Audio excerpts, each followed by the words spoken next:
Hello everyone, and welcome to our video on the difference quotient as average rates of change. So the average rate of change, let's mark that up one more time, is our y2 minus y1 over x2 minus x1, or f of x2 minus f of x1 over x2 minus x1. Okay, so the average rate of change, AROC, so we often abbreviate it, is that. All right, however, we're going to have a new quotient. So difference quotient. So difference means minus. So there's the minus up top, and then the quotient means to divide. Okay, so average rate of change is also a quotient because it has division in it. So we're going to get a new equation from it that will help us with other things in calculus. Okay, so the average rate of change comes from, to show where this formula comes from real quick, if I choose a point and choose a point, we said that if we draw the line through there, the slope of this line would match the average rate of change. So the m of this line is the average rate of change. Okay, and then we did label these as x1, y1, and x2, y2. Okay, and then we could, often with slope, draw in the x segment and the y segment, and we see the rise and the run. Okay, and there we go. Let's just bold it. There we are. Okay, so we have a rise and a run. But the way that we're going to get this new formula is they're going to say, how about we just let the run be the length of h? Okay, so they're going to say the h, they're just saying, let's let h be the run. And then let's figure out the rise. Okay, so our slope equation is rise over run. And then we're just going to say, well, let's just let the run be h. So we have a special case here. And then let's go back also to those points and rename them. Okay, so let's just call this point x instead of x1. And instead of y1, let's call it f of x. Remember, x and or y and f of x are the same thing, just written in a different notation. Okay, so we've got that. And then now we'll look at this x2. Well, instead of x2, they're going to say, well, if I started at x and I went to the right by h, that would be adding h to x. So we're going to change x2 to be x plus h. And then if I plug this new x value into my function, that would be the y value. And so this is still the y2s and y1s, so that's still y1 and this is still y2, but we could plug it in. We know the rise is the difference in y2 minus y1, so it's the part of the average rate of change.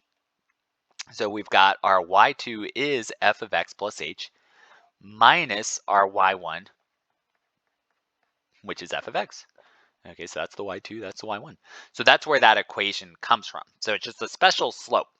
And then they do note when h is not 0. So this h, we can see it has some type of length to it. So we want to keep it to where it's not equal to 0.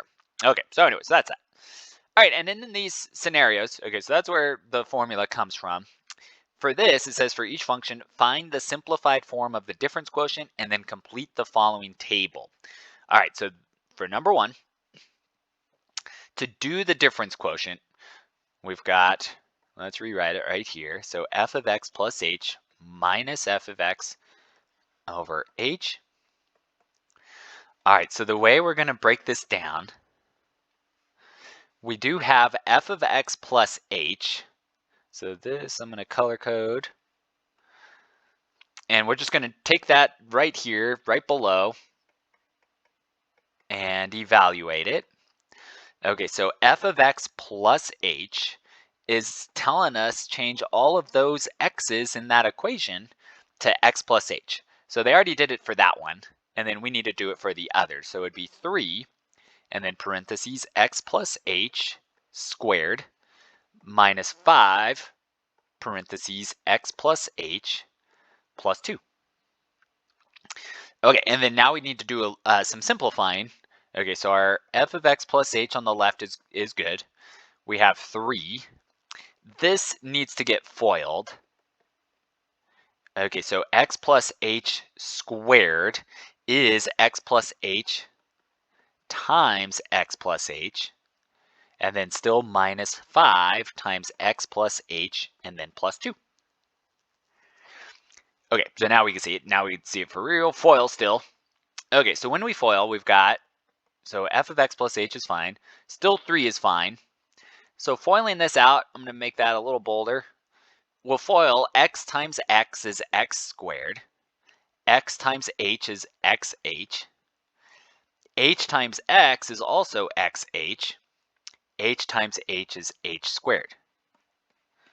Okay, so we FOILed that, the two binomials, we multiplied them together, and then we still have the minus 5 times x plus h plus 2. Okay, so this is often the longest step in these problems, is breaking this whole thing down. All right, and then we've got f of x plus h times, or equals, 3 times. Notice inside the parentheses, these two terms are like terms. So let's simplify it one last time. So x squared plus 2xh plus h squared, and then still minus 5, parentheses, x plus h plus 2.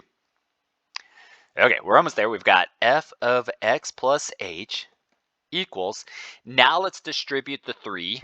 So 3x squared plus 6xh plus 3h squared. So the 3 multiplies all the stuff inside there. And then let's also distribute the negative 5.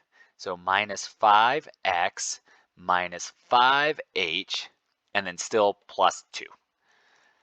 Okay, so all of that, I'm going to cloud it, was just that first step. However, again, that's the longest step. Okay, and then let's plug that into this big fraction now. So up top, I'm just subbing it in. So 3x squared plus 6xh plus 3h squared minus 5x minus 5h plus 2. Okay, so it takes the most room as well. Let's extend this fraction bar. Oh, we'll need to extend it even further. Okay, so it looks like this. Okay, and then it says minus. So minus, so I put the blue parentheses minus f of x. I'm going to put that in red. Well, f of x is right here already. So it's saying just change the red parentheses into that 3x squared. 3x squared minus 5x plus 2. Okay, and then still the big old fraction bar. And then all that's down below is h. So just don't forget about it. So you got your big old fraction bar and a little h down there. All right, so there's the big old setup for this. And then one last thing of distributing. This minus distributes through. So we did a lot of distributing already. And when we've got that, so I'm going to erase. Okay, so this in the blue if you need it. You could always rewind a little bit. Okay, so this was all of step 1, but I'm going to erase it so I can keep this big fraction together. Okay, so again, if you need it, just go back a little bit. Okay, so all that, or if you're keeping good notes, I mean, you got it on your notes. If you have this same printout, I guess, sorry. Okay, so this problem was a little long. All right, and then we're going to do that distributing. Okay, so everything in the blue, that also, it has a plus in front of it, so that distributes as well, but that doesn't change anything in the blue. So it would stay 3x squared plus 6xh plus 3h squared minus 5x minus 5h plus 2. And then this minus distributes minus 3x squared plus 5x minus 2. Still all over h. Okay, so it looks like this. And then now we can continue to break it down. All right, so we've got like terms. So 3x squared minus 3x squared, that's 0. And then we have minus 5x and plus 5x, that's also 0. Plus 2 and minus 2, that's also 0. So in these difference quotient problems, often a lot of terms go away. Okay, so we've got 6 terms zeroing each other out. Okay, so now we're left with, in my numerator, 6xh plus 3h squared minus 5h over h. And then we've got one little thing in common in all of the numerator. We have an h.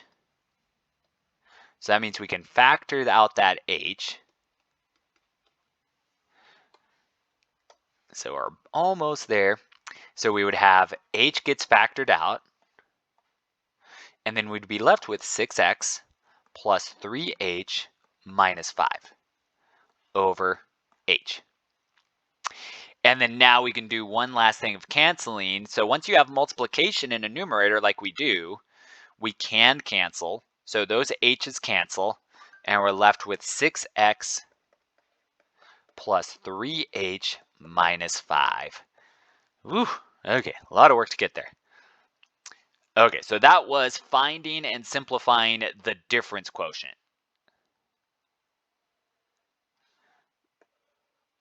That's all of that same stuff. So find and simplify the difference quotient. We finally did it. All right, now they said continue completing this table. Okay, so we're still not done with this problem. So we still need to do these. So they're just saying, all right, so once you've simplified this all the way, let x be 2 and let h be 1. All right, so in this scenario, okay, so let me put this right to the side now. So 6x plus 3h minus 5. That was our answer. And then I'm just setting up this new column for the work. So when we plug in 2, so we would have 6 times 2, and they're saying change h to 1, plus 3 times 1 minus 5. And then now just simplify this. Okay, so we could plug in a calculator. Since I'm taking up so much room anyway, it looks like it'd be 12 plus 3 is 15, minus 5 is 10. Okay, so we get that value, 10. Okay, so we'll discuss this in a second. All right, let's see this next one. Okay, so now again they're saying, well, let x be 2. Okay, so we've got 6 times 2, but this time change 3, or change the 1 to be 0.1, so 3 times 0.1. Okay, so let's break this down. Okay, so 6 times 2 is 12, minus 5 is 7, plus 0.3, so that would be 7.3. Okay, so, and again, a calculator could help us. All right, let's see another. We've got 6 times 2 plus 3 times 0.01, and then minus 5. Okay, so 7 again, plus, but this time 0.03, so it'd be 7.03. And then one more time, we've got 6 times 2 plus 3.001 minus 5. And then 7 again, plus the 0.003, so 7.003. Okay, so it looks like a pattern's developing. It looks like the number of zeros they put here, and then a 1, means the number of zeros are here, and then put a 3. Okay, so what this is again saying is that this is a special slope dependent on h. So back to our picture real quick. So in this picture, I drew the h pretty long, but they can stop it here and then look at our function with that new line. Okay, so let me do it with a purple, so they can say, oh, let's look at that slope instead. Okay, so we have a different slope depending on what the h is. And what they're doing in this case is they're making the h values smaller. So it's just saying your point is getting closer and closer to be each other. Okay, and that's going, again, to be a special slope for us. For now, let's just say, yeah, it is a special slope, and we'll deal with it in really another section coming up. So here we just want to make sure we can calculate. Okay, so let's take a pause. I'm going to do this one in a different video. I'm going to edit this. Okay, so if you are following along, hopefully you have a better printout. So because this took way more space than I thought. So sorry about that. Okay, so thank you for watching though. If you have any questions, please let me know.